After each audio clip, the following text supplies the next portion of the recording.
Welcome Home concert I told you it was gonna get canceled. What'd I tell you? The bill was What did insane. I say? The list of artists on never received the time cut because what came out was that she had an illicit relationship with Special Agent Keith Cromer. Special Agent. I want to do a BMF film because you've been entertained by a lackluster, small budget series. Now it's time to do a big budget film. Across the board. Yeah. They get covered on the hip hop blogs. Oh, okay. It is what it is. Yeah. And you watch because I have nothing else to say. If I have an enemy, I make them very clear that we're enemies. Okay.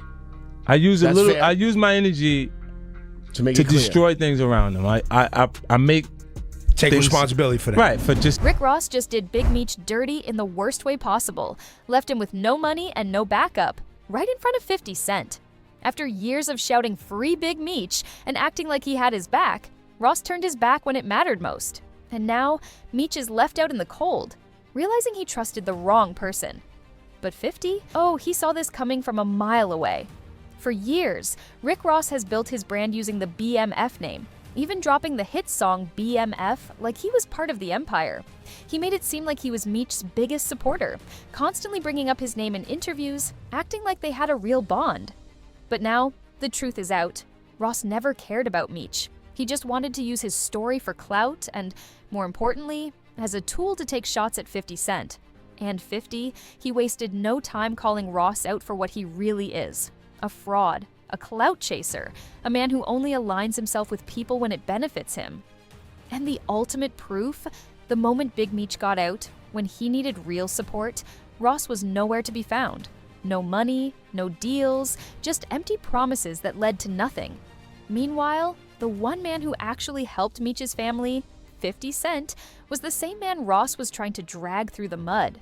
This whole mess started when Ross tried to hype up a high-budget BMF movie, claiming he was about to take Meech's story to the big screen. Which director? Shout out to my homie F. Gary Gray, Antoine Foucault, what's up? Tarantino. It's a lot of legends. This is gonna be big, I can feel it. I'm just talking. He name-dropped Hollywood directors, acting like he had the power to make it happen. But here's the kicker, he never had the rights to do it. 50 Cent owns the BMF story. Without his approval, Ross couldn't shoot a single frame. So all those big plans, just another lie to keep himself in the headlines. The worst part is, Meech believed him. He really thought Rick Ross had his back, that he was going to help him bounce back after years behind bars. But reality hit hard. As soon as Meech needed something real, Ross was gone. And you already know 50 wasn't going to let that slide. He exposed Ross instantly, calling out his fake loyalty and showing receipts. 50's been in the game too long to fall for a clout-chasing stunt like this. And honestly, Ross should have known better. 50 Cent is the king of keeping grudges and making sure his enemies feel every bit of the pain they cause. But let's talk about the real damage here. Big Meech, once the most feared and respected figure in the streets, is now left struggling, and Ross played a huge role in that. After years of being hyped up as a legend, Meech came home to a harsh reality.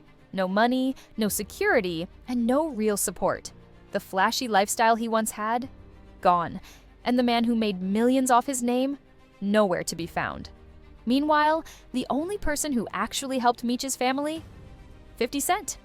While Ross was busy playing games, 50 was putting in real work, funding Lil Meech's acting career, paying for his acting school, making sure the BMF show was a success. That's real support. That's loyalty. And yet, instead of standing with the person who actually had his back, Big Meech let Ross pull him into this mess, burning bridges in the process. And now, Ross is trying to play both sides, but nobody's buying it. The streets see it, the industry sees it, and most importantly, 50 sees it. Ross thought he was outsmarting 50, but he really just exposed himself. He played himself. And now, he's lost credibility with both Meech and the hip-hop community. So, what do you think? Did Rick Ross betray Big Meech just to keep himself relevant? Or was he really trying to help and just failed miserably? And do you think Big Meech realizes now that 50 was the only one who actually had his back? Let me know in the comments, and don't forget to like, share, and subscribe, because this drama is just getting started.